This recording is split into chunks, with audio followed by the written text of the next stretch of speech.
Fala pessoal, tudo bom? Olha só, hoje o meu vídeo aqui, vocês estão vendo que eu estou num ambiente diferente e hoje, na verdade, eu estou trazendo vocês para dentro do laboratório de anatomia aqui do UniRN, que é a instituição que eu dou aula, para vocês viverem um pouco o que é a minha rotina há 18 anos aqui dentro da instituição. Estou aqui no laboratório e trouxe vocês hoje para a gente falar de uma coisa muito importante. Hoje, a temática que eu vou abordar aqui com vocês no meu canal é estresse. Aí tem a hora da tosse, né? Mas antes de mais nada, eu quero dizer para você o seguinte: tá gostando do conteúdo? Gente, comenta, curte, encaminha isso aqui para aquelas pessoas que vocês acham que precisam entender mais sobre o estresse, seja para desmistificar algumas coisas que erroneamente saem por aí, ou pessoas que precisam entender como gerenciar o estresse e até entender o porquê que o estresse ele existe e é até vital para a gente. Então, ó, o mínimo que eu espero para vocês até validarem toda a equipe que está aqui comigo é que faz lá o seu comentário para tirar sua dúvida ou para validar. Ativa o sininho para sempre que tiver novidade você estar por dentro, ou então convida as pessoas para se inscreverem no canal, beleza? Então, pessoal, vamos falar um pouco sobre o estresse. Gente, isso aqui é uma temática muito importante, para vocês terem uma ideia, nos últimos tempos agora, muito da mídia espontânea, trazendo reportagens, né, para o público da grande massa mesmo, falando sobre essa característica fisiológica que nós temos, que é o estresse. E eu aqui estou no papel de neurocientista e também de um anatomista, inclusive trouxe aqui o meu cérebro plastinado para que vocês possam entender melhor, eu me tornar mais didático para vocês. Primeiro eu quero dizer para vocês que o estresse é uma resposta fisiológica do nosso corpo como um todo a algo proveniente do ambiente. Então, diante disso, eu queria dizer para vocês que nós temos dois tipos de estresse. Um estresse que eu chamo de estresse funcional, estresse fisiológico, ou também chamado de eustresse, que é aquele estresse, gente, necessário, evolutivamente importante, necessário para que a gente possa estar responsivo às nossas atividades diárias. Em contraponto, nós temos uma outra vertente, que é o estresse disfuncional, também chamado de estresse ou o estresse patológico. Então, perceba o seguinte: quando você escuta uma pessoa falando assim, amaldiçoando o estresse, dizendo, hoje descarreguei todo o meu nível de estresse. Então tenhamos muito cuidado com esses jargões populares que tem por aí, para que a gente possa primeiro entender corretamente o que é o estresse, entender quais são os mecanismos que estão relacionados com o aumento ou a diminuição do estresse e entender também as consequências fisiológicas que estão relacionadas a isso, ok? Então, gente, vamos lá. Olha só, a primeira abordagem que eu quero trazer para vocês é do estresse fisiológico.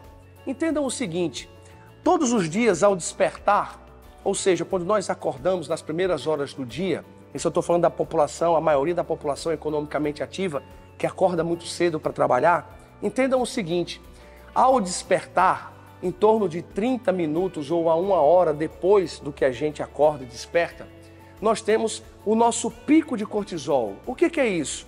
É o cérebro que já despertou para a atividade daquele dia, que entendeu que nós temos o que fazer, e aí ele libera uma informação para a nossa glândula hipófise, e a glândula hipófise, que é uma glândula do nosso cérebro, libera um hormônio que vai até as glândulas adrenais, ou também conhecida como suprarrenais, que ficam acima dos nossos rins, e a partir desse estímulo que é dado pela glândula hipófise, as glândulas adrenais, elas secretam esse hormônio que é o cortisol. E aí você poderia perguntar, mas professor, e qual a importância de 30 minutos a 60 minutos depois que eu acordo eu ter o pico do cortisol? É porque nós precisamos aumentar o nosso nível de estresse. Então entenda o seguinte, que quando a gente fala do estresse, não é só o estresse patológico. Eu acordei com um nível basal e agora eu vou ter que aumentar o nível do meu estresse. Por quê?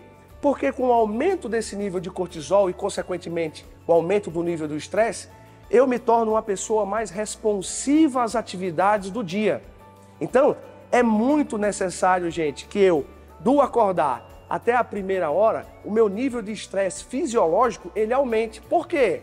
Porque eu preciso estar ativo. No meu caso específico, eu trouxe vocês hoje aqui para o meu ambiente, que é o laboratório de anatomia, eu preciso estar com vigor para dar aula para meus alunos. Eu preciso estar com disposição.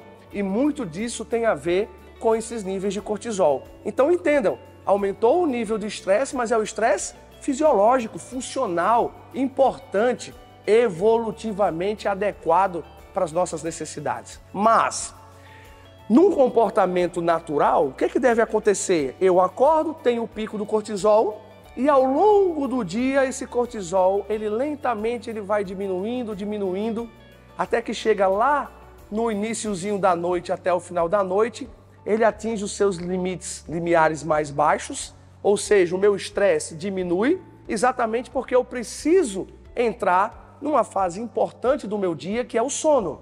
E pasmem, o mesmo cérebro que identificou que eu acordei e que eu preciso ficar responsivo às atividades do dia, é o mesmo cérebro que detecta que está claro e que é dia, e detecta que está ficando escuro e que a gente vai entrar no estado de não vigília, que seria a necessidade de um sono. E lembrem, a gente precisa entrar nessa fase, respeitar esse período do sono, porque é muito durante o sono que a gente consegue reter muito das informações que ao longo do dia o nosso cérebro recebeu. Então, gente, olha só que interessante. O meu cérebro me despertou nas primeiras horas do dia, aumentou, liberou um hormônio que vai para a minha hipófise, e da minha hipófise outro hormônio vai até a minha glândulas adrenais, aumenta o nível de cortisol, aumentou o meu nível de estresse, eu estou mais adaptado às minhas atividades do dia. Normal, foi o que eu disse para vocês, tem que decrescer esses níveis de cortisol até a chegada da noite, para que eu possa entrar na minha fase do sono. Mas o que a gente está vendo no mundo moderno? É que em função dos tantos estímulos aos quais nós estamos expostos, às longas jornadas de trabalho, as cobranças excessivas do mundo do trabalho, para os estudantes, as tantas provas, trabalhos que precisam fazer, seminários que precisam apresentar, aqueles trabalhadores que precisam bater metas, pessoas que acordam muito cedo para trabalhar e chegam em casa muito tarde, ou seja, alongam o período de vigília, ou seja, o período que o cérebro está em atividade recebendo estímulo, é isso que está transformando o que é o estresse fisiológico e importante no estresse patológico. Ou seja, eu acordei, tive o pico e ele era para decrescer ao longo do dia, para que chegue lá no final do dia em níveis baixos e eu consiga dormir, por exemplo, ter um sono reparador, porque o cortisol vai baixar e a melatonina vai subir. O que é que está acontecendo? Em função dessas rotinas estafantes que muita gente tem ao longo do dia, a gente recebe muitos estímulos no nosso cérebro e faz com que cada vez mais esse nível de cortisol, ao invés de decrescer, ele comece a dar picos mais elevados ao longo do dia. Ou seja, era algo que era para ter um decréscimo, ele se mantém elevado ou até se eleva mais do que se espera. Aí sim, a gente atravessou uma fronteira importante, tênue, do que é o estresse fisiológico, o que me faz ser produtivo, o que me faz ser reativo, daquele estresse que me faz ser o quê? Improdutivo, irritado, com péssimas tomadas de decisões, fruto de quê? Do aumento do nível de cortisol, que me levou para um nível de estresse patológico e que traz outras consequências. Por quê? Porque em função desse excesso de estímulos que nós temos, não é só o cortisol que sobe, gente. Para vocês terem uma ideia, basta o nosso cérebro ao longo do dia identificar alguns estímulos estressores que nos causam medo. O medo de ser assaltado, o medo da violência a outra que existe, o medo de perder o emprego, o medo de passar o tempo e não conseguir executar aquela tarefa. Tudo isso faz com que, além de elevar os níveis de cortisol, também aumente os níveis de adrenalina que também são produzidos pelas glândulas adrenais. Ou seja, em função do aumento considerável desses dois hormônios, tá? A gente acaba tendo consequências fisiológicas que repercutem no nosso corpo como um todo, inclusive o próprio cérebro. Entenda, o cérebro recebe o estímulo e desencadeia uma resposta hormonal, mas esses excessos de hormônios atuam inclusive sobre o próprio cérebro da gente. Para vocês terem ideia, o cérebro detecta os estímulos e faz com que, no final dessa cadeia, aumente os níveis de cortisol. E acreditem, o cortisol ele atua sobre receptores específicos no próprio cérebro, fazendo com que a gente tenha um nível de irritabilidade muito grande, que a gente perca a capacidade de tomar decisões mais assertivas, e isso faz com que, via de regra, a sua produtividade diminua, a sua capacidade cognitiva ela seja reduzida, tá? E o seu comportamento emocional sofra também alterações. Porque entenda, as áreas do cérebro elas não trabalham dissociadas. Nós temos várias áreas que trabalham em associação e o aumento desse nível de hormônio, como o cortisol, como a adrenalina, somado a alguns neurotransmissores que são liberados pelos nossos neurônios, que fazem com que o nosso cérebro possa se tornar mais agitado, por exemplo, explica e justifica esse comportamento estressado ou esse padrão de comportamento estressor que muita gente expressa até mesmo nas últimas horas do dia. Mentes muito aceleradas, pessoas com crises de ansiedade, pessoas com palpitações e muitas vezes, se você for observar, está relacionado diretamente ao seu padrão de comportamento ao longo do dia. Solução para isso, gente, gerenciar esse estresse. Aí você pode me dizer assim, mas doutor André, eu não tenho como me livrar do estresse do meu trabalho. Tudo bem, é cansativo, é exaustivo, muita cobrança, tranquilo. Ah, eu moro numa cidade que é muito violenta, que tem muito trânsito, não tenho como evitar. Concordo com você, não tiro em nada a sua razão.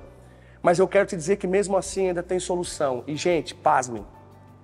Nós temos muitos estudos que mostram que o simples fato, ao longo de um dia estressante, qualquer que seja o fator estressor, mas se você dedicar alguns segundos e alguns minutos simplesmente para você baixar o seu metabolismo e estimular uma respiração profunda, sabe o que isso promove, gente?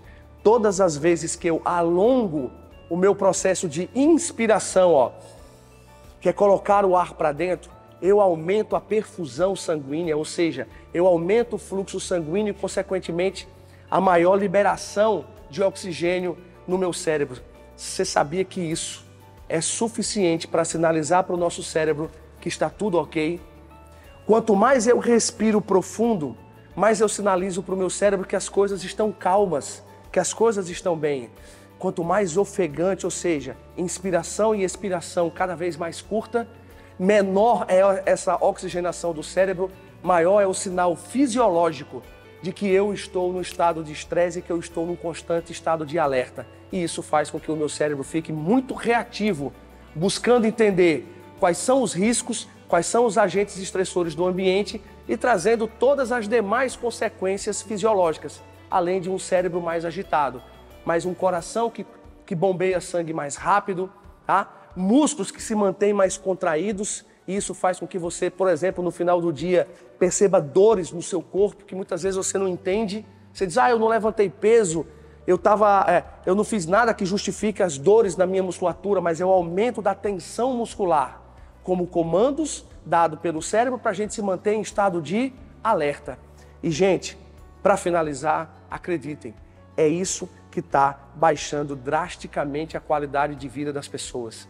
E eu estou dizendo para vocês que muitas vezes, e concordando, que a gente não consegue sair daquele ambiente estressor, a gente não consegue se livrar de muitos agentes estressores, mas nós temos mecanismos fisiológicos como essa técnica da respiração que eu falei para vocês, a técnica de 1 hora, você simplesmente se permitir, é o que muitas empresas estão fazendo hoje, trazer lazer para dentro do ambiente de trabalho. Hoje você vê grandes empresas que oferecem o cafezinho com confraternização, que coloca sala de jogos dentro do ambiente corporativo para que durante 30, 40 minutos os colaboradores possam jogar um ping-pong, que eles possam jogar um totó, que eles possam bater papo tomando um café, que mulheres possam fazer a unha, que o homem possa fazer a barba dentro do seu ambiente de trabalho, como uma forma de mostrar para o cérebro que, mesmo diante de um ambiente estressor, nós temos também um outro microambiente que traz novos estímulos e que nos trazem prazer.